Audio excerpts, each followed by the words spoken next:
This is game 2 of the series between Coercer and AGameAnx. It's going to be on Firebase Krill. This one's going to be Coercer's pick.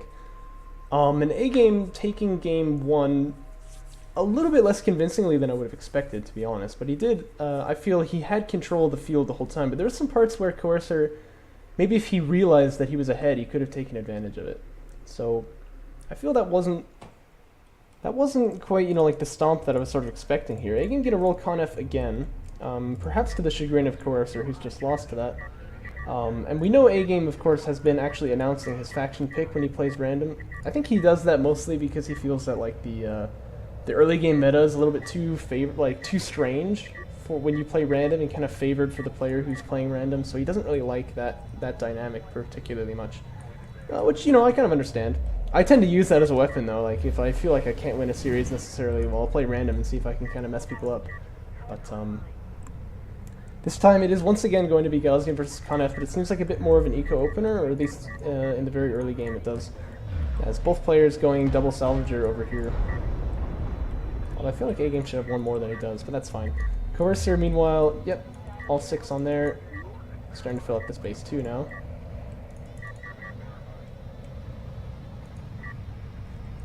Yeah, I noticed he had an idle salvager at his main last game. I wonder if he'll do that again.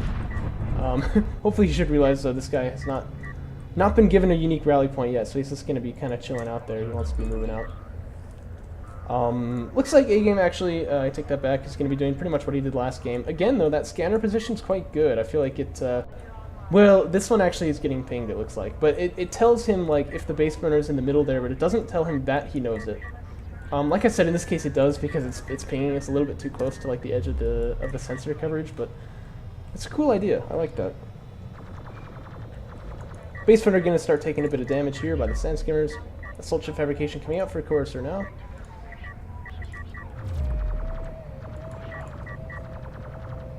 And A-Game goes up to fleet cap 45. It looks like. Yeah, getting assault ship fabrication before fleet capacity can be tricky if you're making, sand skimmers and fighting here, but Coercer obviously hasn't been doing that. I wonder if he's going to go Power Reserve 1 again, but maybe he'll think, well, it didn't work for me last game, maybe I just shouldn't. It would help to stop this push here, obviously, but I mean, probably this number of sand skimmers isn't going to do anything. And perhaps it's true that Coercer is kind of like learning from last game that, yeah, if I had the assault ships, he wasn't going to be able to push in with sand skimmers anyway. I don't really need Power Reserve 1. And he's going to go Refiner mode before getting fleet cap 45. That's actually quite interesting to see. But I mean, if he's got assault ships and his opponent doesn't, I guess that can work out for him. He needs to start making them immediately, though, I would say. Because he is going to start bleeding salvagers here if he lets his opponent kind of just chill out over there. But, yeah, I mean, this could work. But yeah, I want to see him making assault ships. Yeah, there you go, pretty much right now. A-Game this time going for railguns, and I think he saw assault ship tech on the carrier. That may be what's prompting this, or he may have just kind of felt it. I'm not totally sure. From this angle, you can barely tell it's raised, can you? But if you zoom in, it's quite obvious that that module is raised up there.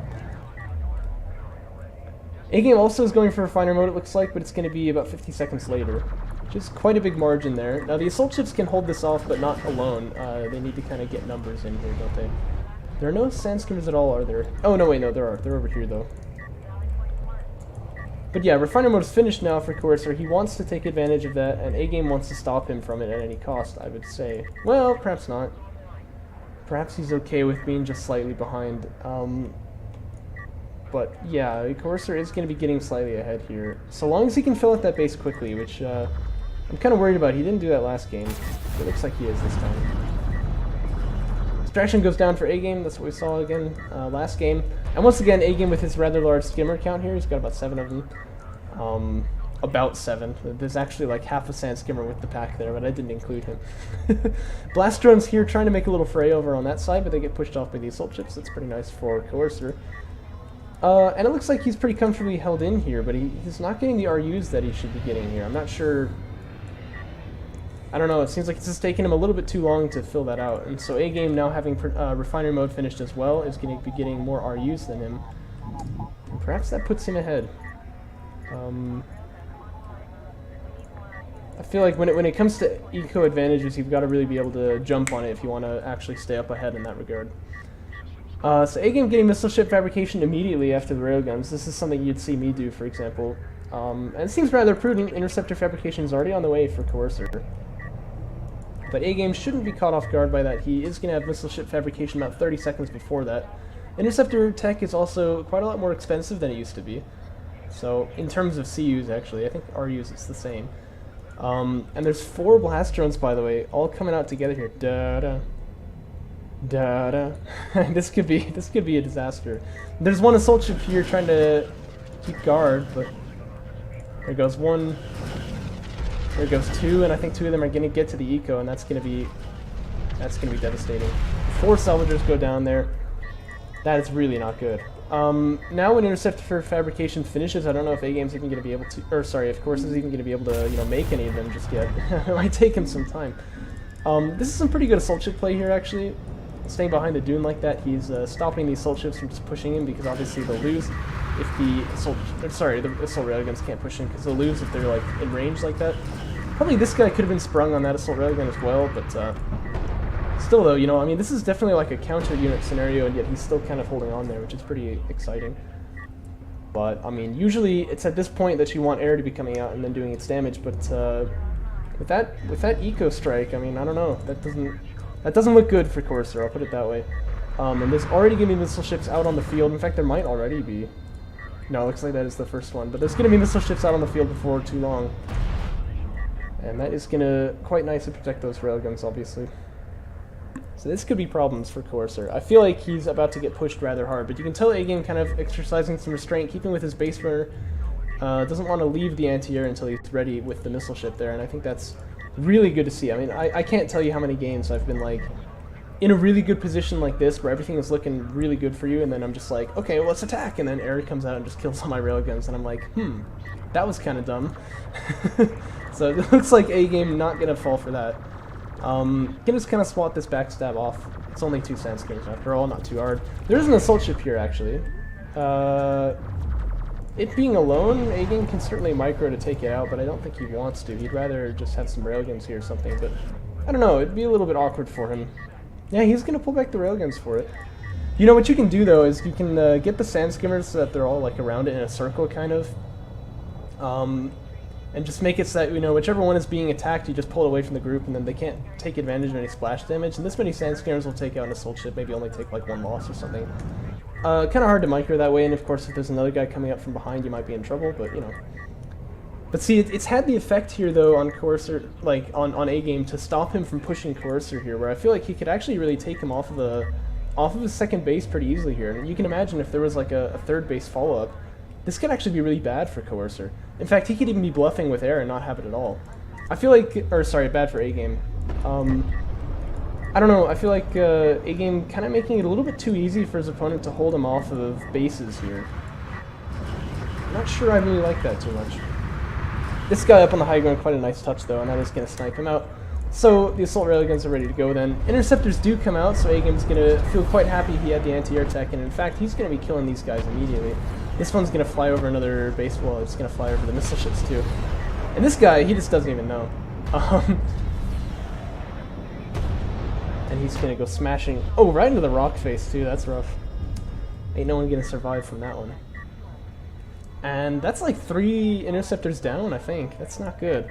Maybe even, no, I think it's, yeah, no, I think it's just 3 that went down there, but that is not good. That is not good at all. There's 4 blast drones still, mind you, and these things can again strike at the eco whenever the army is preoccupied, wherever it is. I don't know, I mean, I don't want to call it already, but I think it's quite obvious A-Game is doing pretty well here, to say the least. 4th extraction goes down too, and this would be the game-ending artifact, so I mean, if it weren't enough that he's probably winning just in terms of army, he's also got that artifact pressure going, so I don't know what Coercer can really do from his position, honestly. He's got quite a bit of money to work with, but it's not really going to do it for him. And one thing I noticed is he's also only on 1 production cruiser. I feel like his production is just not really high enough here.